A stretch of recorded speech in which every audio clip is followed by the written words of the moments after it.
그러면 이제 경매를 좀 처음 하시는 분들에게 이것만큼은 꼭 알고 시작해야 된다, 혹은 이것만큼은 또 반드시 해야 한다라고 하는 게 있다면 어떤 게 있을까요? 이 경매를 하다 보면 제가 예전에 두골레님 수업 때도 얘기를 했지만 이 경매를 할 때 제일 돈을 확실하게 못 버는 방법을 제가 알려드릴게요. 어떻게 하면 경매를 해서 돈을 절대로 벌 수가 없다. 그게 뭐냐면 나누는 거예요. 기초반, 중급반, 고급반, 특수물건반, 상가반, 뭐 지분반 뭐 해가지고 계속 나눠. 그러다가 실전 투자반 또 해가지고 또 나눠가지고 막 이렇게 간단 말이에요. 등급을 나누는 거. 네. 그러면 어떻게 되냐면 사람이 처음에 기초반만 가요. 아파트 반이라고 치자고요. 그러면 아파트 반에 가서 아주 기초적인 것들만 배운단 말이에요. 막 이제 뭐 5주, 6주 해서 배워요. 열심히 배워. 그래서 내가 물건을 딱 찾잖아요. 그러면은 거의 반 이상의 물건을 내가 아파트를 배웠단 말이에요. 그러면은 30% 정도 되거든요. 전체 물건에서 30%가 좀 안 돼요. 아파트하고 빌라 합쳐가지고 한 30% 정도 되니까. 아파트하고 빌라만 배웠어. 그러면 나머지 70%를 못 하잖아요. 그러면은 그 다음에 뭐를 생각을 할까? 상가반을 들어야 되나? 입찰 못 합니다. 기초반 듣고 입찰 못 해요. 그리고 또 아파트 물건을 찾다 보면 뭐가 있냐면 뭐 지분이 걸려 있는 아파트도 나온단 말이죠. 그러면은 얘는 또 배제야. 그럼 할 수 있는 게 계속 줄어들어요. 맞아요. 그러면 사람이 무슨 생각이 드냐면 내가 지금 모르는 게 너무 많구나. 그래서 수업을 들어야겠다. 라고 생각을 하는 거죠. 그래서 다음번 수업으로 해가지고 이제 상가반을 들어요. 그리고 상가반 들은 다음에 또 지분반을 듣고 계속 이렇게 공부만 하는 거야. 그럼 공부만 계속하면은 누가 좋을까요? 수업을 듣는 사람이 좋을까요? 수업을 강의를 하는 쪽이 좋을까요? 하는 쪽이 좋지. 그렇죠. 예.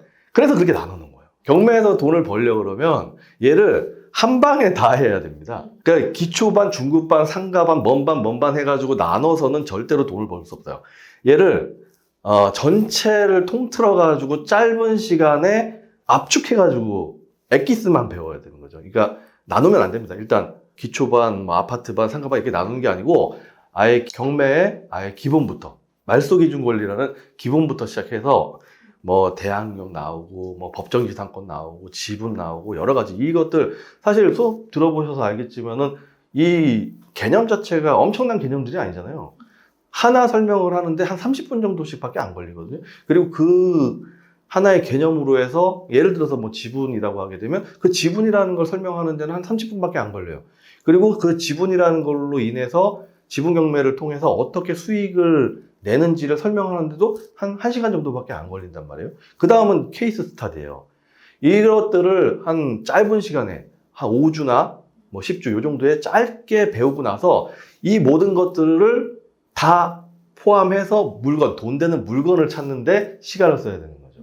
권리 분석을 저한테 수업 때 배우셨는데 0.5초 만에. 1초 넘어가면은 그거는 망한 거예요. 0.5초 만에 권리 분석을 끝내야 된다. 저는 1초가 걸리긴 했는데 근데 1초 미만으로 걸려야 된다 하더라고요. 네. 네, 맞아요. 물건을 하루에도 한 뭐 20개, 30개를 봐야 된단 말이에요. 그 물건을 보는 게 권리 분석을 하면서 막 하게 되면은 엉뚱한 시간. 권리 분석을 잘한다 그래서 돈이 나오는 게 아니잖아요. 물건이 돈이 되는 물건을 찾아야 되는 거거든. 근데 사람들이 대부분 반대로 생각하고 있어요. 권리 분석이 굉장히 어렵다 이렇게 생각하는데 권리 분석은 0.5초 만에 끝나거든요. 그죠? 0.5초 만에 끝나는 거고 그 다음에 이 뭐를 봐야 되냐면 이 물건이 돈이 되는 물건이냐 아니냐 그걸 판단하는데 5분에서 10분 정도의 시간을 써야 되는 건데 사람들이 반대로 생각하고 있다는 거죠. 그래서 다시 정리해서 말씀을 드리면 경매로 돈을 확실하게 못 버는 방법은 기초반, 중급반, 상가반, 법정지상권, 특수물건반, 먼반 이렇게 나눠서 하시게 되면 확실하게 돈을 못 법니다. 돈을 벌려면 그 반대로 가야 돼요. 한 번에 어떤 이론을 배울 때 짧게 임팩트 있게 모든 것들 지분, 법정지상권, 유치권, 뭐 말소기준권리, 대항력 이런 여러 가지를 한 번에 압축해서 배우고 나서 모든 물건을 볼 줄 알아야 되는 거죠. 모든 물건. 2000년대 초중반에 경매를 접했던 분들은 처음에 예전에 2000년대 초중반에는요 뭐 구독션이나 지지옥션이나 이렇게 인터넷으로 우리가 상세 검색 집어넣어가지고 하는 게 없었단 말이에요. 뭐였냐면 지지옥션에서 나온 그 신문지처럼 생긴 정보지였어요. 정보지였는데 이 정보지 같은 경우에는 아파트만 따로 나와 있고 이렇게 안 돼 있거든요. 그냥 뭐 수원 뭐 몇 개, 뭐 2개 물건이 한 방에 쫙 나와요. 임야, 전답, 아파트, 빌라, 단독주택 이게 한 번에 순서대로 나오지 아파트만 따로 발췌해서 나오지 않거든요. 2000년대 초반에 인터넷이 이렇게 발달되기 전에 경매를 했던 사람들은 다 그거를 봤습니다. 그거를 보다 보니까 어떻게 됐겠어요? 아파트만 따로 발췌를 해서 봤을까요? 아니죠. 물건을 전부 다 봤습니다. 임야도 보고, 전답도 보고, 단독주택도 보고, 법정지상권 물건도 보고, 지분 물건도 보고, 아파트도 보고, 빌라도 보고, 얘네들을 쭉 한 번에 보면서 얘가 돈이 되냐 안 되냐로 접근을 했거든요. 그런데 지금은 어떻게 하냐면 인터넷으로 조건부터 걸어요. 진행 물건으로 한 다음에 아파트를 딱 찍어요. 아파트를 딱 찍는 순간 뭐냐? 나는 돈을 안 벌 거야. 나는 돈을 벌고 싶지 않아. 아까 서두에 말씀드린 것처럼 아파트하고 빌라 같은 경우에는 실수요자들이 있단 말이에요. 돈을 뭐 벌 수는 있겠지만 엄청난 돈을 벌 수는 없어요. 그런데 제가 말씀을 드리는 수익형 경매 같은 경우에는 적게는 저기 50%, 뭐 많게는 2배, 3배도 예를 들어서 160만 원 자기 투입비가 전체 금액이 160만 원이죠. 160만 원인데 매각을 800만 원에 했단 말이에요. 그럼 몇 배입니까? 한 5배 정도 되잖아요. 160만 원, 800만 원 이렇게 감이 잘 안 오시면 0 2개를 붙여보세요. 1억 6천만 원에 사서 8억에 팔았다는 얘기하고 똑같은 비율이거든요. 한 5배 정도 되는 물건들도 나온단 말이에요. 아파트에서는 절대로 있을 수 없는 물건이죠. 그래서 돈을 벌려 그러면 지금 말씀드린 것처럼 단계를 나누시면 안 되고 전체를 통으로 보는 방법을 배워야 되는 거죠. 습관을 들여야 돼요. 네. 저도 그 경매 수업을 듣기 전에는 막연히 그런 경매 사이트를 들어갔을 때 괜히 빨간색 글씨로 대항력 있는 임차인, 뭐 유치권 행사 중 뭐 이런 글씨가 써 있으면 막연하게 되게 두렵고 무서웠거든요. 근데 이제 강의를 듣고 나서부터는 그런 걸 아예 신경 쓰지 않고 보게 되더라고요. 방금 대표님이 말씀하신 대로 진짜 돈이 되는 물건이냐 아니냐 이것만 생각하고 계속 접근하는 그런 습관을 들여야 될 것 같습니다. 네. 그러면 요즘 다꿈스쿨에서 이제 4050 부동산 특강을 진행 중인데요. 4050 분들을 위해서 이렇게 수익형 부동산에 관심을 가져야 하는 이유가 무엇인지. 아주 좋은 질문인데요. 네. 이게 40대하고 50대하고 약간 차이가 있다고 봐야죠. 아, 그래요? 네, 제가 이제 다 겪어봤잖아요. 저는 이제 50대 초반인데 50을 이제 바로 목전에 두고 있는 사람하고 아니면 50인 사람하고 50을 바로 이제 넘어간 사람들, 이 사람들의 그룹하고 40 전후 된 사람들의 그룹은 완전히 이게 투자가 다르다는 거죠. 예를 들어서 어떻게 다르냐면 이 50을 목전에 둔 사람들이나 50을 넘어간 분들, 50 전후에 있는 이분들 같은 경우에는 현금 흐름이 중요해요. 현금 흐름. 앞으로 내가 여태까지 20년 이상 했던 이 업이 조만간 멈추게 되거든요. 멈추게 되면은 은퇴라든가 퇴직이라든가 이런 것들을 하게 되면 할 게 치킨집을 차리거나 아니면 경비원을 가거나 어떤 고정적인 현금 흐름은 계속 필요하거든요. 그렇기 때문에 50 전후 됐다고 하게 되면 현금 흐름을 만들어야 되는데 일례로 예전에 제가 만났던 분들 중에서 그 용인 IC 인근에 토지를 3,000평을 갖고 계시던 90세 된 할머니가 계셨거든요. 근데 그 할머니가 3,000평의 땅을 갖고 있는데 그 3,000평 땅의 평당 단가가 300만 원이었어요. 그럼 300만 원을 3,000평을 갖고 있으니까 90억짜리인 거예요. 90억짜리 땅을 갖고 계시는 할머니가 효도폰 요금 12,000원 낼 돈이 없더라는 거예요. 현금이 없어서. 토지는 90억짜리가 있는데 12,000원을 못 내요.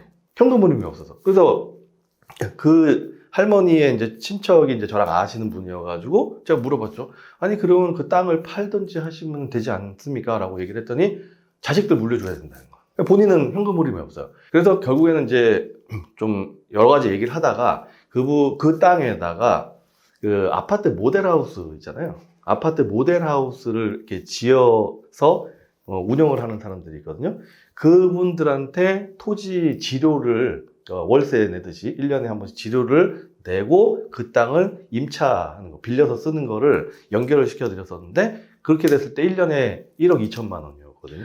그러니까 1,000만 원, 한 달에 1,000만 원 정도, 그것도 되게 싸게 한 거였어요. 3% 정도 됐으니까 한 달에 1,000만 원의 현금 흐름을 만들어 드린 적이 있었는데, 나이가 들어서는 현금 흐름이 더 중요하거든요.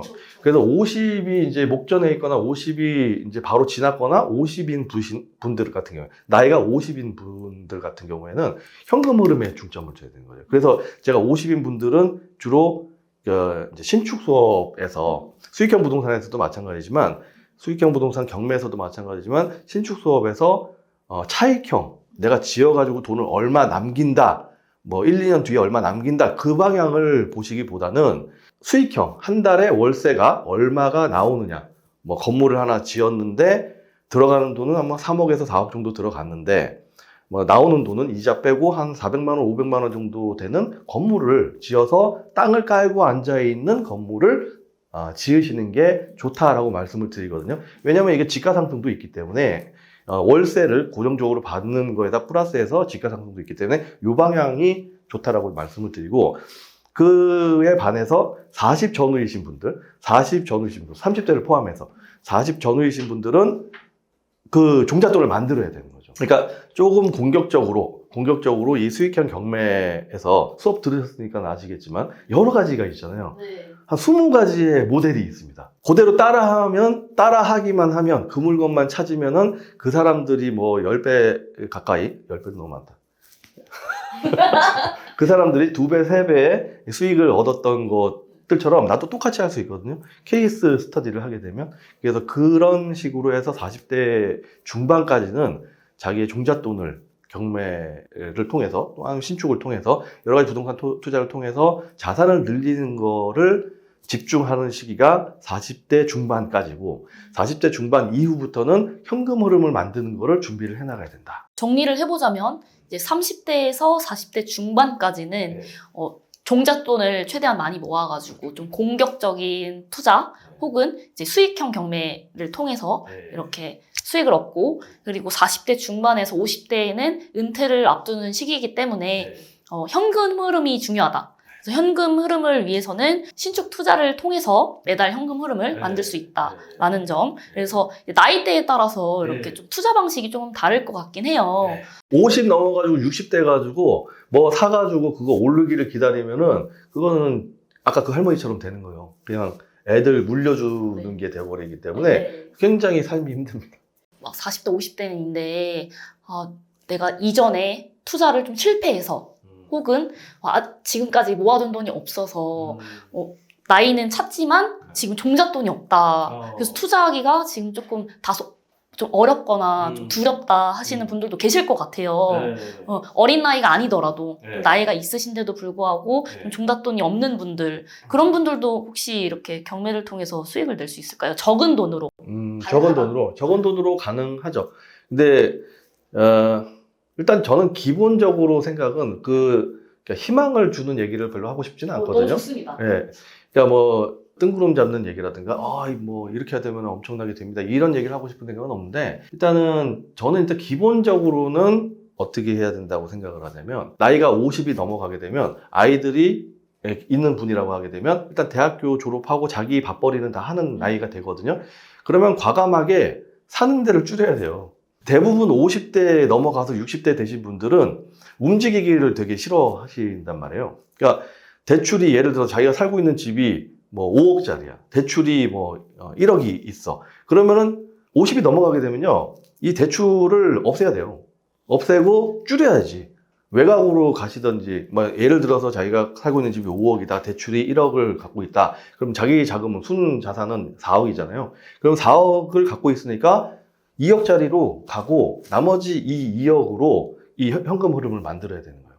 일단은 무조건 어떤 방법을 쓰든 자기가 현재 갖고 있는 거 안에서 현금 흐름을 다만 200만 원, 300만 원이라도 일단 만들어 놓고, 그 다음에 내가 좀 공격적인 투자를 하고 싶다. 뭐 1,000만 원, 2,000만 원 갖고 뭐 2배, 3배 수익을 하고 싶다. 그러면 얘를 일단 만들어 놓은 다음에 남는 돈을 자기가 생각을 하는 거죠. 아까 방금 전에 말씀드린 것처럼 4억의 순자산이 있어. 근데 내가 1억 정도는 내가 가지고 뭔가를 하고 싶다라고 하게 되면 3억짜리 집을 줄여가지고, 아니지, 더 줄여야죠.